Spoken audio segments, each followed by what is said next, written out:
Okay, well, all right, go. Let me just get it. okay, welcome everybody. There is a thin line between love and hate, and there is also a thin line between making money and losing money during earnings season. So we're bringing in our best market friend, Scott Redler, to break down earnings season for us. As you know, there's been tons of action. NVIDIA, Netflix, Tesla, SMCI. This week, the big ones, obviously Meta, Amazon, Apple. These are Scott's positions. The date is wrong, but these are his correct recent positions. So Scott got his drink. Scott, how are you doing today? Doing all right. You know, these weeks are a little crazy and taxing. Not only did we have all those earnings this week, we also had the Fed on Wednesday, and just a lot to consider, a lot to go with, a lot to, be prepared for, because, a lot of traders this week, although there were awesome moves and everyone thinks that, people became millionaires this week. I know a lot of traders that blew up. Some that, got very bearish on Wednesday when the Fed, said no for March, and the market had a potent down day, and got thinking that was it. And then Thursday, we obviously rallied back and proved the active bears wrong. And then here we are today. So there are these little spots that you have to adjust. So for me, I have to stay as kind of even keel as possible to see all these things to help everyone navigate it, so people could be on the right side of things and maybe not make as much as they want, but I also want to make sure that nobody blows up. Okay. All right. So just want to say hellos to the crowd. William says, and guys, let us know where you're from. It's is in Ridgefield, Connecticut. We have Jaswant in Punjabi. And so, Scott, at the beginning of the year, you said that you did not expect the Fed to cut rates in March. Did anything change for you with the Fed this week? No. But, it's like all rhetoric. Like, we all want to have opinions. We all want to be right. But sometimes you can be right about a macro stance and be wrong about the market. I was just like, how the hell is the Fed going to cut rates when we are sitting here at all-time highs in the S&P cash? How, they just can't. Everyone's, they don't look at the markets, but they do. Obviously, they have a mandate. And their mandate is getting inflation down to 2%, as well as other things, which I'm not going to get into. I'm not going to try and sound all sophisticated, but I was just like, the only way they're going to start cutting rates is if the market has some kind of 2, 5, 7% decline, and and sentiment gets really bearish, or feels like they have to cut rates to help. Besides going into a recession, they don't want to force a recession, but they want to kind of get a slowdown out there. So we're not paying $4 for gas, $27 for eggs, and et cetera. We're not paying all those now, but I'm just saying the Fed's job is to make sure that things and prices aren't so high and stay elevated. And at this point, they did what they can to try and slow things down. And you look at the jobs report today, even though people think it's a fugazi, strong jobs report. It doesn't look like, things are slowing down anytime fast. And everyone who started shorting the market because they said, hey, it's a hot jobs report. Remember when that happened that summertime when we went into some kind of corrective phase? Well, today, if you shorted the market, you were right for about 30 seconds and you got your clock cleaned. And nobody wanted that to happen, especially on a Friday. You want to have fun on a Friday, a little thirsty Friday, and, get ready for a weekend to hopefully spend some time with your family and friends and do a little fitness. Okay, we folks, just a little announcement. We will get to the Super Bowl discussion a little later on. So, Scott, the audience is in trouble because last week, 100% across the board, everybody picked the Ravens to win. And so you guys were dead wrong. Unfortunately, every single person in the crowd picked the Ravens last week. Okay, so Scott and I were having this. For me, that was the consensus, which is pretty. It was like I guess we're about as good as a bunch of Wall Street economists. Everybody got it wrong. Okay, all right. So let's pull back to the action this week. So Scott and I were talking offline about how there has been this very thin line between making money and losing money this week. We've had a bunch of big events. So Scott, do you want to get your charts ready, and then we can sort of start discussing? They're ready. I'm going to just get to it because I can go over a few different charts, and it could go over a lot of the different things that traders think about in order to navigate the day, the week, the month.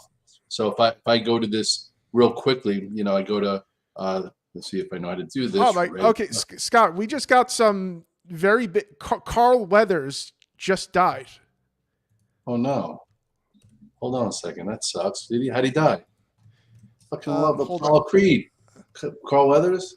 My God. Everyone knows I'm a Rocky fan. Oh my God, it's How'd he die? That's horrible. it doesn't say, but yeah. Oh my God. He was a little older. He was probably, what, 76. 76? Oh, God. That's how old my Anthony. mom is. My dad's 79. Some things suck when you get older. You know, it's like, holy that sucks. Anthony says, raise a glass to Carl Weathers. I'll raise a glass of Carl Weathers. Big part of my life. You know, I've been watching the Rocky series since literally, you know, the first one came out, I think, what, 1974, 1977. And my whole life has been like the Rocky story. And, you know, and Carl Weathers is like a big part of it, you know, with obviously with Sylvester Stallone and the whole crew. Cheers to Carl Weathers. He, you know, lived an awesome life, and he led by example, and he was just sometimes greater than life, and, you know, a lot to learn from, you know, him. He really was. When he came back, like I always say this a lot, it's one of the things that stands out a lot. When he came back, when Rocky lost to Clubber Lang, this was Rocky 3. I'll just say it because this is a big like learning experience in life. Like, so, basically, Rocky had the title from Apollo, who at 1 and 2, Apollo hated Rocky. It was like he went after him because, you know, he made him feel bad because he wasn't supposed to win. So P.S. all of a sudden Rocky fights friggin' Clubber Lang, who's a badass, a thug, someone that you probably wouldn't want anyone to be associated with. And Rocky kind of just didn't even realize it, and his manager died, and then boom, you know, Rocky went in there a little scared, his head was a little scattered, and he got knocked out fast. Boom. And then Mickey died. And then, you know, Apollo, who wasn't his friend at the time, came back and said, hey, you know, you quit now, your mind is screwed. You know, you're never going to, you know, be able to live a complete life. And, you know, we got to go back to the friggin' basics, which we sometimes in trading, you got to go back to the basics, right? You got to figure out what you used to do to make money, because now maybe you got to ahead of yourself. But anyway, you know, he basically talked him into coming back, and Rocky didn't believe in himself. He was scared. You know, he was scared of what happened because that was a beating. And then P.S., you know, if you remember the beach scene, Adrian kind of friggin' knocked him into place, saying, I don't care, you know, if you win or lose, just don't be scared, give it 100%. And then he started training like a banshee and learned to be faster and fight like Apollo with his own, you know, technique. And then P.S. friggin' beat up the bully and won in Rocky 3 and friggin' took control of his life again. And, you know, you have to have friends like that in life. Like, you know, without good friends in life, your life means pretty much nothing. And that was like a very big, you know, I think, you know, very big lesson. It was for me, besides just being a great movie. You know, friends, you know, your frenemies could turn into friends, and then you need friends at times to pick you up and help you out and get you in the right direction. So cheers again to Carl Weathers. He was more than Apollo, obviously. You know, I don't know his whole situation. It was probably a father, you know, a son and a nephew and an uncle and all those things. So cheers. Hopefully, I'm sure he's going to the right place, that, you know, there's some place for him to look down and still do good things. Yeah, people are putting some great messages in the chat. Gino says, there is no tomorrow. Yeah, that's true. That's a big one. Yeah, I want to hear everyone's. Yeah, I can say there is no tomorrow. I fucking hear that in my head all the time. When you're like, I don't want to do it, you know, and you hear in his head, let's go. One day or day one, and then that leads to a day 2, day 3. What else? What are some of your favorite, you know, lines from friggin' Carl Weathers? By the way, remember Happy Gilmore? All right. I think the greatest line from Apollo was, I won, but I didn't beat him. In Rocky 2. And let's think about that character arc for a second with Apollo Creed. He had to know that he really won. He wasn't convinced himself, because, you know, boxing is a very goofy sport because there's judges. But Apollo was not convinced he won. And that was the whole reason to have Rocky 2, was that Apollo wanted to know that he actually won. You know, people doubted him. They doubted him in front of his kids in school. Remember when he threw all the friggin' hate mail on the floor? And, you know, he was pissed, and he went after. And at that time, actually, Rocky was thought. Remember, he thought he would be blind and this and that, and then he wasn't training well. Mickey's like, "Come on, you train. You train like a damn Dago, whatever he called him." And then Adrian got sick and went into a coma. When she woke up, she's like, "Win," and then all of a sudden, he was able to train and do his thing.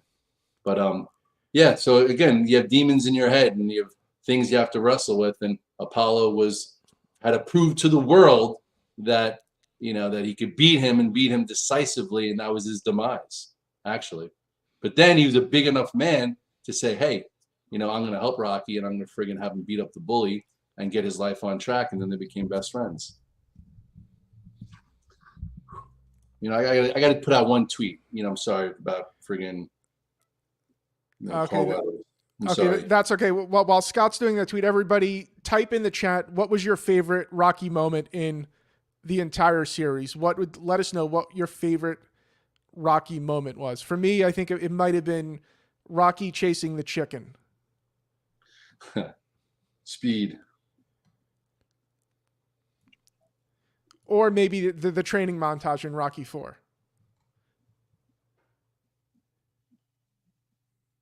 Which helped the United States win the Cold War. Natasha says cheers. Some nice comments here. Yeah, Gino says training in Russia for sure, carrying the logs, because that's how you destroy the the evil Russian machine. Interesting time in America. They were trying to basically train us to hate Russians back then. Anthony says Rocky's speech on the street to his son. I think that's one of everybody's favorites. Rocky 5, Tommy guns. I think that might have been Robert. I think that might have been a low point for the series, actually, Rocky 5. All right, Jasmine, we will get to all the questions. Yeah, we're almost there. This is, I feel like this is like an uncle, Yeah. Yeah, people have some great comments. This is saying when he asked Adrian out, Greg says, Mickey, what are we waiting for? And then all of a sudden he hit ding. That was after Adrian said win. And then Mickey's like, well, what are we waiting for? Yeah, Williams talking about the Philadelphia Art Museum steps. I think also underrated was Paulie at all the press conferences, talking smack and making fun of everybody, like Comrade Big Mouth in Rocky 4. We don't have our people behind fences with machine guns. Remember when Brett Boy came out and did that? Yeah, it says Paulie was great. Yeah, for me, Paulie was one of the greatest characters. They were all great in their own way. One more sec. All right. It's. Hold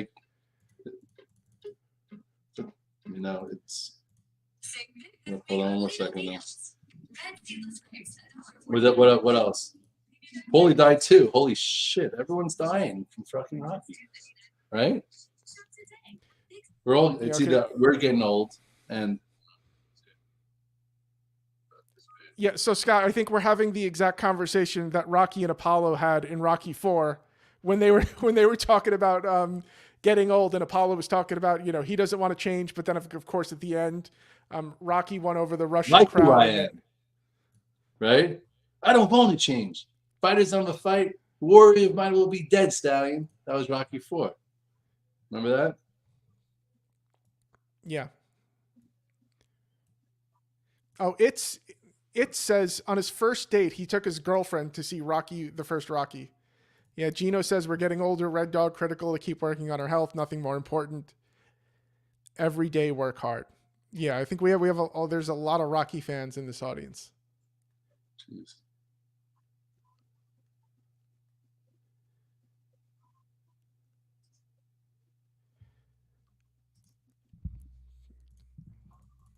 Okay, you're going to take a quick look what's going on with the market today. Hey, natural gas is on top. The semiconductors are killing. SMH is up big. The Qs are up. ARC is up. That's freaking sucks. You know, again, like it's just this, not to relate it to life, but like, again, my mom is 76 also. And my dad is going to be celebrating his 80th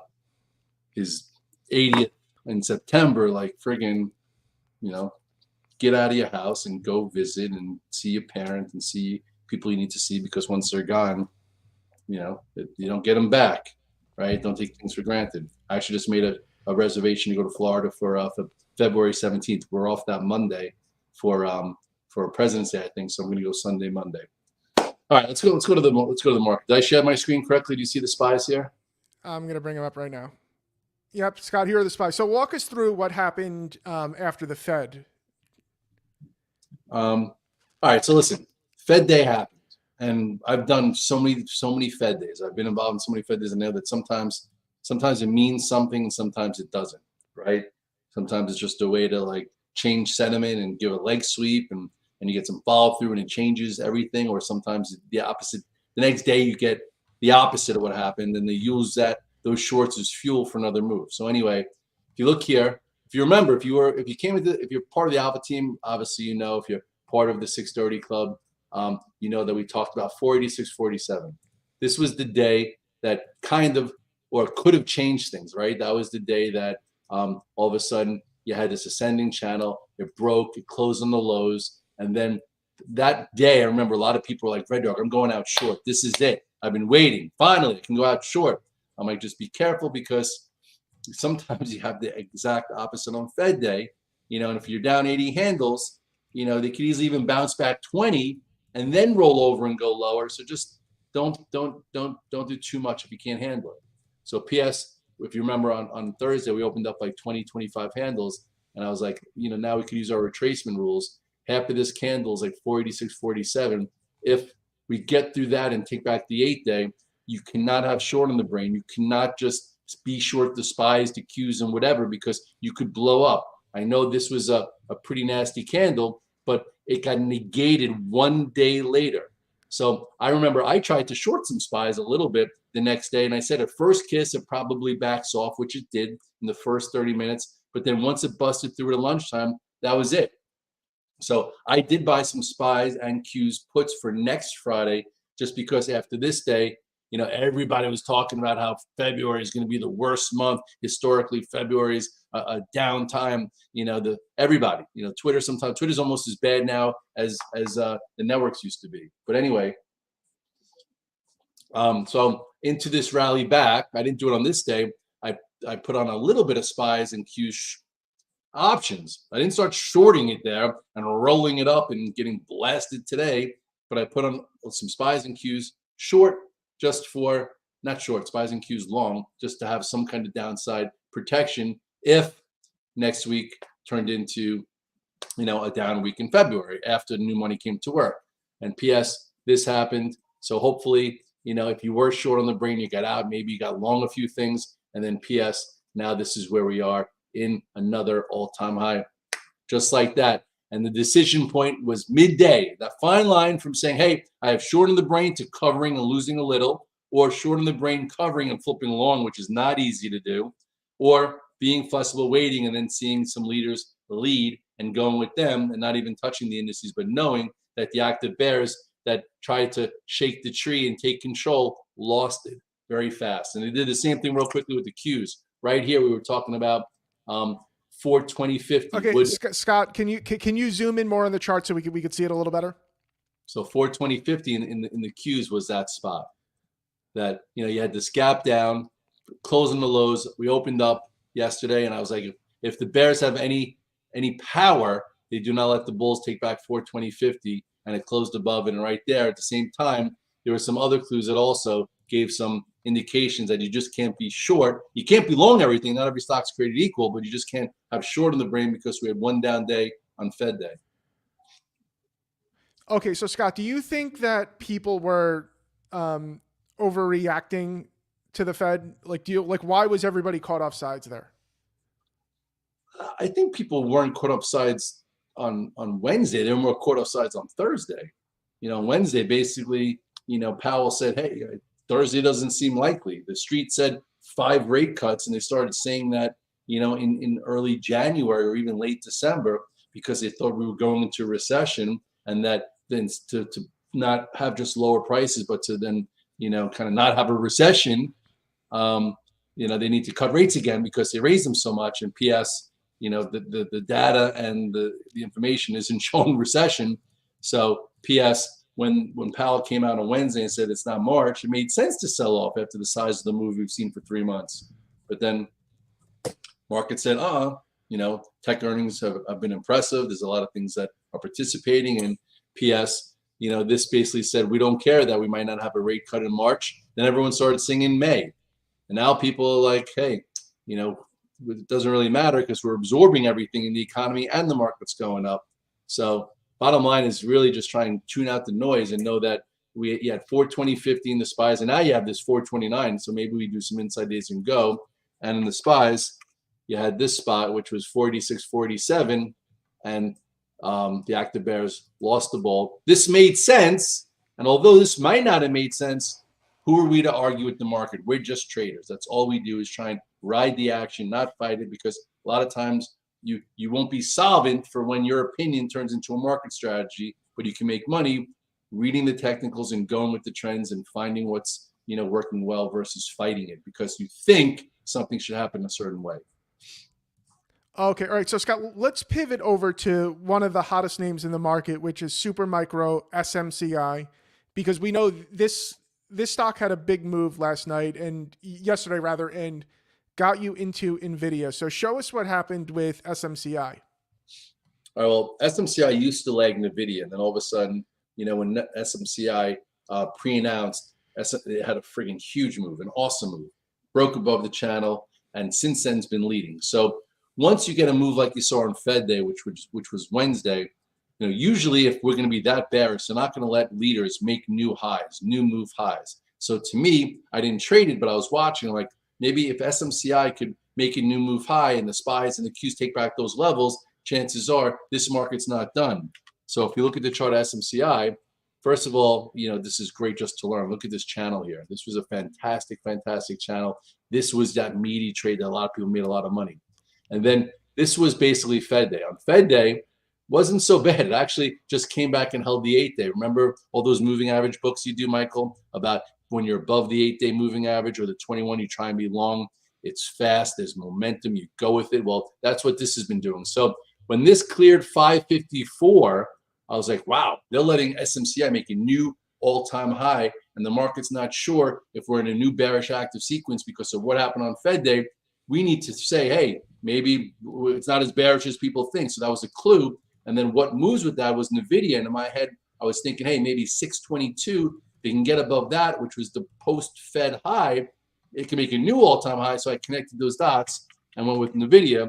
And that was right here. On this day, it didn't make a new high like SMCI did, but it proved it can get above the Fed high. So the sellers didn't have control there. And that is why I went with NVIDIA yesterday and took it overnight. And now I sold it into another new high. So as traders, we connect the dots. Penetrated through the candle and the SPYs and the Qs. A leader led by making a new high. So that's why I went with NVIDIA, and it wound up working out pretty well. Okay, why not just go with chase SMCI itself?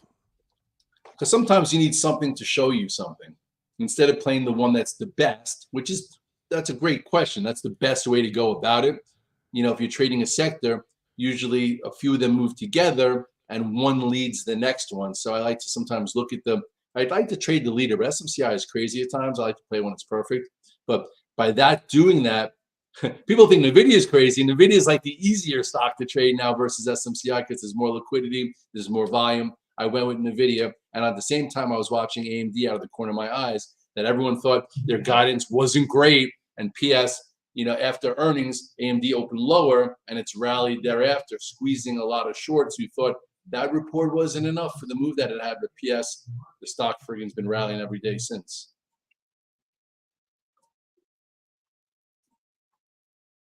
Oop, I just lost you. Yeah, sorry about that. I almost got caught with some fake news out there. Okay, all right. Okay, so it looks like that there's rumors about Joe Rogan getting on Rumble, but I don't think it's true. So Oh, if you guys are trading those stocks, just be careful. okay. Um, That's okay. something that we've been long also for the past week or so. You want me to show the chart of Rumble while Yeah, you? yeah. Let's go through Rumble because Rumble's been one of the bigger winners for Scott's community as of late. So Scott, what's going on with Rumble? So a lot of people like Rumble a lot. It's a platform that's uncensored, and you can do what you want there. And some people like uncensored stuff. But anyway, all I know is I remember this. A lot of people were watching, and we had a big, wide range, huge candlestick, and then had a day two. So I was watching that, and it happened. I'm like, you know what? This looks for real. And I had a friend actually talk to me, who's in the industry. Like, listen, Rumble's going to be signing so many different personalities. And then I think you said to me that they've been talking to us about even putting our content on there. So I'm like, you know what? Let's see if it acts well technically. So I started buying in here versus five. I was like, we could buy below 540 versus gap. If it holds the gap, if you hold the gap, usually that means there's strength there and there's momentum. Same way we talked about all these pro earnings gaps, which is different. This was your 2-day move and it held above it. So that was actually showing me technical strength. So then basically every dip for this whole week, I've been buying it. Yesterday, I sold it all into that and then bought some back into the 640, and I'm still in a bunch. And, when something's working and trending and you could, play it, I'm in it. Like it was a funny, for those of you who saw the funny tweet today, to kiss the ring, that's not the reason why I'm in the stock. I'm in the stock because it acts well. It's a great platform. We might be there. And listen, there's a lot of good content out there. And if you like that kind of stuff, there's a big market for it. Obviously, people love Trump, right? Trump might be the president again. We can't come up with another Republican candidate. So somebody likes that kind of language and approach. So if you like that, you could do it on Rumble. Okay, Scott, let's circle back to the holy trinity last night, which was Apple, Amazon, and Meta. And can you let's go through them one by one to kind of get your thoughts on how you played them or just avoided them altogether. Let's start with the stinker, at least the stinker last night, Apple. But Scott bought the dip this morning on Apple pretty early, which was an impressive move for the Alpha team. So Scott, let's go through Apple. All right, well, first, again, I do not take stocks long or short into earnings. As a professional trader that gets paid quarterly, and most of you get paid monthly, you could ruin your month, ruin your quarter, and blow up your accounts. That's why I always say take options into earnings, so at least your risk is defined and premiums paid. But you could play after earnings, okay? And sometimes you take a small play into the earnings to get some kind of huge move, like you saw in Meta, or you saw in Amazon, or you saw in Netflix prior, or even Deckers, or whatever it is that has a huge move. And there's always a little FOMO that, wow, I could turn $2-3 play into 20, which could be really big money. So you want to do that small, but sometimes it doesn't work. But then once the print's out of the way, you could trade because now there's no more binary events. So with Apple, I did buy a call spread. I did the 187 asked by 192s just to have it on because I am an Apple.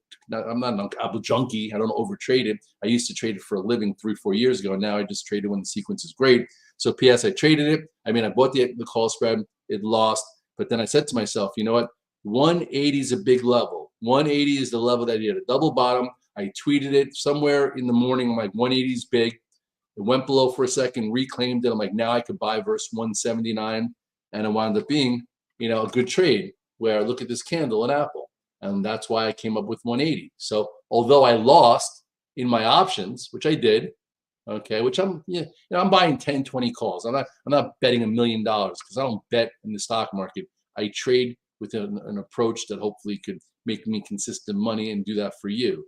So anyway, I lost money in the options, and then I bought in here, and now you have a nice reversal candle. I did the same thing. Remember this was the last time the earnings happened. It gapped down and then reversed, and then it broke this downtrend. So I kind of had seat time and memory there. So anyway, I bought here.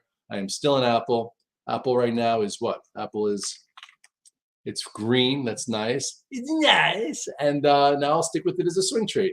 Now just using the retracement rules, it probably shouldn't get back below here. And then at some point, now that the buyback's back on and this and that, and maybe they start talking about AI at another time, we'll see if it could work higher. And at some point, I keep saying it's going to be 215 this year. It's just a matter of it's not going to be next week, but it could be, at some point mid-year. If you're an investor, congratulations. If you're a trader, it was really good to know 180. You could have made all the money back you lost trading options into the binary event. Okay, Scott, we have another little piece of breaking news here. So this is an exciting afternoon for us. So Morgan Stanley's Mike Wilson has left the global investment committee of Morgan Stanley. Now it doesn't look like he's leaving the firm, but it looks like he's stepping down. He was the CIO, so it looks like he's stepping down from that committee. So looks like he's not going to be the big enchilada over there anymore. So this brings us right into, so we're going to pivot right now. So Scott sold. Why is that? Because he's been bearish for a year and a half and he got louder when he was wrong versus just saying, hey, I was wrong. That's the whole problem. Okay, let's be gentle. Let's be gentle on these people, Scott. No, okay. Wait, let me just say something, Michael. I don't beat up on anyone, okay? Because we're all human and we all make mistakes and no one's perfect. I just get upset when someone gets irresponsible and louder when they're wrong, because then people could lose more money. When I'm wrong, I get stopped out. When I'm wrong, my risk is quantified and I'll lose and I'll trade the next one. But when people just keep going back at the same narrative and people think they're the expert and then they wind up following them and blow up over time. And although it's not the personality, pushing the buttons for them, it's just someone that continues and continues and continues. And then, and those who think that they're the axe lose a lot of money. That's what gets me upset. Is I'm wrong a lot, but I admit it and I move on. Those who get louder and louder is what get people in trouble. And Mike Wilson had a few great calls in the last 2-3 years, but he's been pretty much bearish since the October low over a year ago. So it seems like Morgan Stanley's trying to save face. Okay. Now, I do think the timing of this is interesting because on the close yesterday, for everybody who follows Scott's Blood on the Street account, looks like you sold out the rest of it on the close yesterday. So do you think this is interesting timing that Morgan Stanley pulls down the super perma bear of this market at the after a huge rally, and you're cashing out the Blood on the Street account? Do you think there's any? And Nvidia hit 666 today on the dot. Ooh, a lot of things happening. A lot of conspiracy theorists now happening. Yeah, I am putting on my tinfoil hat is over in the kitchen. But so let me ask the audience. So you guys out there, do you guys think the market is topping out? And I'll throw that question to you within the context of the all the stuff that's going on and just the market where it is. Do you think we're topping out, or do you not even consider a question like this? What are they saying? I'm trying to look at the chart real quickly while everybody's talking. Yeah, we're a little bit all the streams, they're probably about 20 or 30 seconds behind us. So, okay. Gino says the trend is still higher. Everybody, let us know your opinion in the comments. Do you think we're still going up, or do you think we are topping out?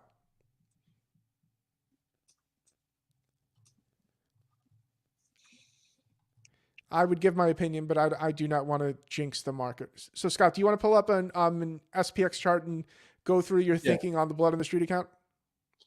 Yeah. Well, again, just a little history on the Blood on the Street account. I'll do it really fast. So, I'm 51 years old. 401k, you start that as soon as possible. If you don't trade for a living and you trade and you just, you want to learn how to trade the winners and make big money, that's great. But if you're a doctor, a lawyer, a fireman, a policeman, always put your monthly flows in over time. The bull market will win. So I have one of those with T3 also as a chief strategic officer. Besides getting paid quarterly, I have a 401k, and I put in money every single month because over time it's gonna win. If you could put it in every month in cost average. My wife also has a 403b, and my son has a 529. Those are 3 different instruments. You put money in every single month. So my wife, to make it short, worked at UMD&J as a neuropsychologist. She left the hospital in 2012. And went to private practice. So in her package, she wasn't allowed to then contribute any more to her benefits package. And if she took it out, she would never be able to work again for the state. And that's at Bright House. So you can't contribute. That means it would just fluctuate with the market. And at that time, if you go back here real quickly, you actually have to go back. You go to the monthly chart real quickly. that was right here. So basically, she built her entire 401k during the financial crisis. Every single month from 2007 through 2008, She bought the whole way down, just like everyone who does monthly flows. And if you remember, this was the decade of pain that everyone said the stock market was over. You can't buy a dip anymore. But that's sugar honey iced tea. It's basically just was a consolidation of the roaring 80s and the go-go 90s. So PS, once it made its move, into here, I'm like, I'm going to put her in cash because she just did awesome. And I can't just buy dips there every month and not worry about price. So I just put it into a fixed rider. So this was your decade of pain. This is when she was working there. It became a decent amount of money. I'm like, you know what? Let's just put it in a rider. And then now you go to the weekly chart. And then all of a sudden, everyone's always like, hey, Red Dog, I have a 401k. I don't trade actively for a living. How do I buy a dip and create alpha? I'm like, well, my wife has a Blood in the Street of account. And every time we go down 10% or more, I start tiering in.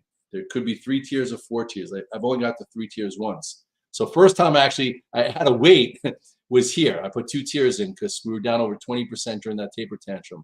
And then once it made new highs, I put it back in the rider. Here, another time, I put in, I think, 3 tiers during the pandemic. That was awesome. And then sold it somewhere to cash here. And then, it started getting really popular, the Blood in the Street account, because everyone's like, oh, when are you going to do it? When are you going to put it to work? And PS, here, I put it to work twice, sold into that, twice, sold into that. Once I'm green on all of it plus 4% or so, I sell it. And then here I put in 2 tiers, okay? And then my goal, my thought actually in the 2024 report, if you remember, Michael, was 5,100. But to be honest, after Wednesday's action, and then Thursday's bounce back, because I have to buy when we're at the dead lows. That's when they get the print, because it's a Bright House mutual fund company. Or when I sell it, it has to be in the highs. I'm like, you know what? I'm just going to take it off. We bought twice, documented. You could Google Scott Redler Blood in the Street account or Red Dog T3 on Twitter. Every time I bought when there was Blood in the Street, people are yelling at me that I'm a permeable, that you're crazy, Redler. We're going here, we're going there. I'm like, I don't care. The Octagon's on TV. I'm buying it for her account. So PS, did it twice in here. And now I had the print at the end of the day at 49.03. She's back in her rider. So because she can't put monthly flows in, I'm trying to be cute there. And everyone would love an account. Remember when there's Blood in the Street, we're down 10%, 20%. Everyone's like, oh, I wish I had money to buy more. Well, that's what that account is for me. But this is the entire Red Dog personal, okay, which I'm 51. If you're 32, you can't have all these things yet, or 25, but you have to start somewhere.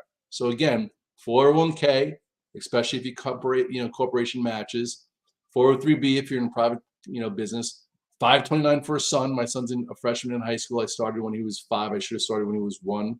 And then I actually have a whole life insurance policy too at age 35, $1,500 a month, and that's awesome. I have a cash value, and Chase would be doing just fine if something, God forbid, happens to me. But anyway, this is Red Dog Personal.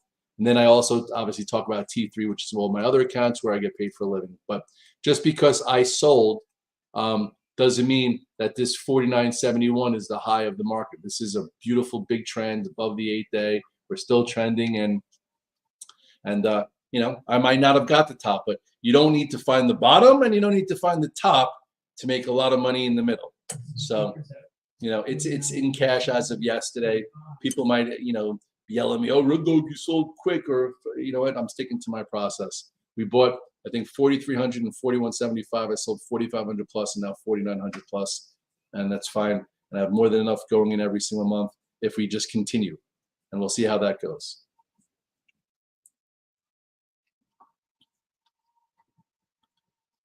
We lost your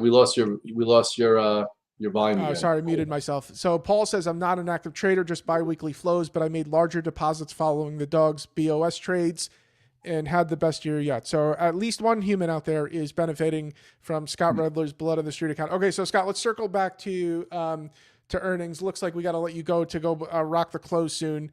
But why don't we do Meta and Amazon? All right, well, I did not take Meta into numbers. I traded a bunch of times this year, and now, here you are. I do know a lot of people that blew up. I actually shorted it after hours for about a half a second, lost $5 or $6, and thank goodness I did not, get stubborn. So at this point, here is your pro earnings gap. If you took calls and did like the 406 by whatever, you made money. If you had lotto calls, you made money. This is the reason why, people do options plays into earnings, because every now and then you get a 20 timer or something like that. It's happened to me a bunch of times, not always. So now this high is 45.96. So now you have to just see, how long is it going to take to absorb this? This is a huge move with a massive valuation. So this is a big earnings gap. So this is going to take a little bit of time to digest in here. So at this point, if you're an active trader, you don't want to overtrade that. Remember Netflix's pro earnings gap, just real quick. You had the pro earnings gap. Some guys were long versus 537 and took out the pro earnings high, and you made some quick cash flow. This actually is setting up real nice, Netflix. But anyway, so for Meta, this is your high. Some people might be short versus that.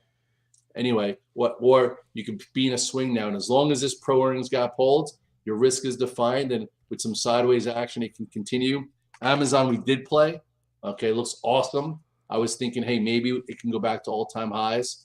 I came in with two sets of options on it, which I was very loud about. I was long the 165s and the 170s. Right now it's at 172.21. Made decent money on the options, not as big as the Meta trade, but it's fine. And it wound up working out, and I made money in the options. And then what I did is I converted, instead of being in the options, now I'm in the stock. So my quantified risk is 167. I'm in it.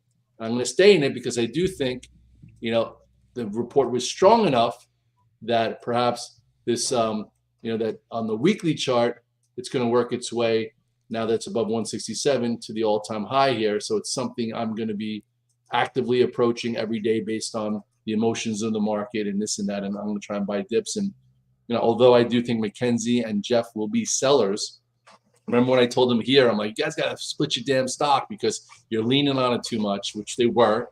Now, since it's a 170 trading huge volume, they could sell some of their percentage so they could give money to their charities and maybe still go up. So here's your weekly chart. I do think at some point it's going to be taken out this 187. So if you want to be in it as a swing trade and you don't actively trade, here's your risk defined. 167.34 is the spot, and you'll see if it holds above that and continues. And I'm in the stock, and I'm going to try and stay with it and add some cash flow around it. Michael? Okay, perfect, Scott. Okay, so any other highlights from the week for you with earnings? Again, you have to know what you own and why into earnings. Some things work, some things don't, some things are worth it, some things aren't.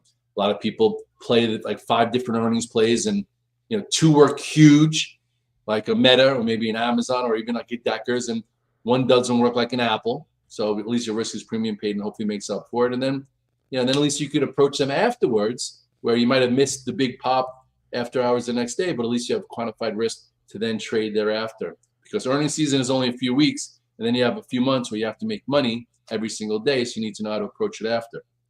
There is a stock that someone asked me, why did I buy options on it today? That's MDB. I like, just, huge channel.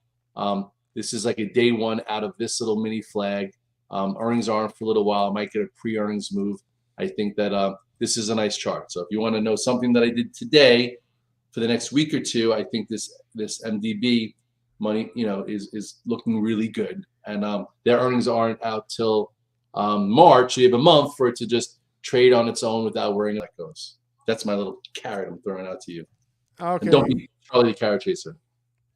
Is it not? So shouldn't this be a fish? Or a bone, like a red dog throws a bone. Even though I want you to be able to dig up your own bones and find them, every now and then I'll throw one in. And I throw a lot of bones in your doghouse. I'm the red dog. It's a fun nickname. I like it. The reason how it happened is because I was Coach Red Dog. I didn't want to be Scott to all these kids that I coach in basketball and lacrosse, or Mr. Redler and Red Dog, Redler, and this and that. Just was a fun name, being Coach Red Dog, and it stuck. And that's my personality on Twitter. So some people are like, how'd you get Red Dog? Well, I coach youth sports since my son is in 2nd grade. One of my favorite things to do. And now I'm a booster. Anyway, I don't like being a booster. I'd rather be a coach, but that's high school. And, anyway, that's how Red Dog came about. And it's not, and then I came up with the red dot reversal and a lot of these things just to have some fun with trading. You have to have fun with trading. It's very serious. You have to take it serious because this is how you put food on the table. And unless you know what you're doing, you can be right a few times, luckily, and then you're wrong 10 times and get nowhere. So you have to have a calculated approach where you can net money every day, every week, every quarter, so you can get paychecks and do this for a while. I've been doing it since 1998. So got to do some things to keep yourself humored or sane. And the way you do that also is by having some fun and not letting your highs get too high, your lows get too low, and figuring out how to stay even course in a career that's filled with highs and lows.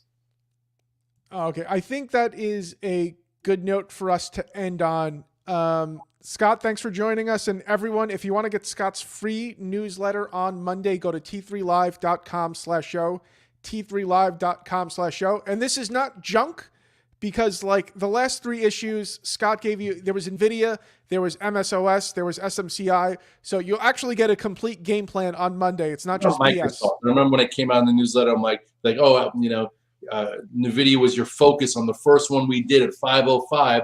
And it went to 553 in like 3 days. Like, what's your next one? I'm like, I'm focusing on Microsoft when it cleared, whatever that level was, the level for Microsoft. I remember that it cleared, which was awesome, was like 377.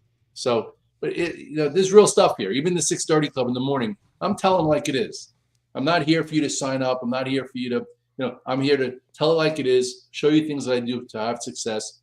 Yes, me and Michael need to keep the lights on. So if you do trade actively for a living and you want to get everything, there is a cost to it, and that cost will pay for itself in spades, in my humble opinion.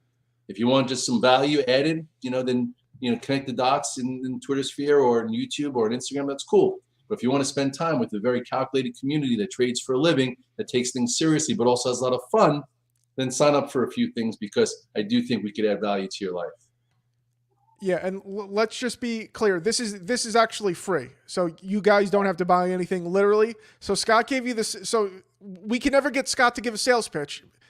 Now we're giving something for free, and he gives us a sales pitch. So guys, again, go to t3live.com/show, t3live.com/show. It's 100% free.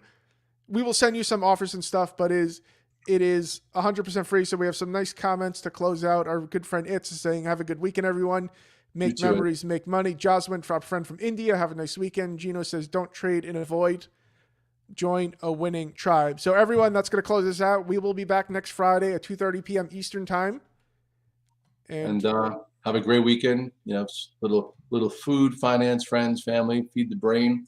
And we'll be back at it on Monday. In order to be back at it on Monday, you have to have some fun over the weekends and get yourself ready. The reason why we have a routine and process we love is so you could do it every day and you could think clearly to execute on those X's and O's, because if you're not thinking clearly, the X's and O's just don't matter. Okay. Thank you, Scott. Good luck for the next 40 minutes of trading. I appreciate you. And hopefully, community's doing well and growing strong and taking care of the things they got to do. Control what you can control. Don't obsess about what you can't. I'll see you guys later. Okay, guys. Again, one last time. t3live.com/show, t3live.com/show. You get Scott's newsletter on Monday morning, absolutely free. Have a good weekend.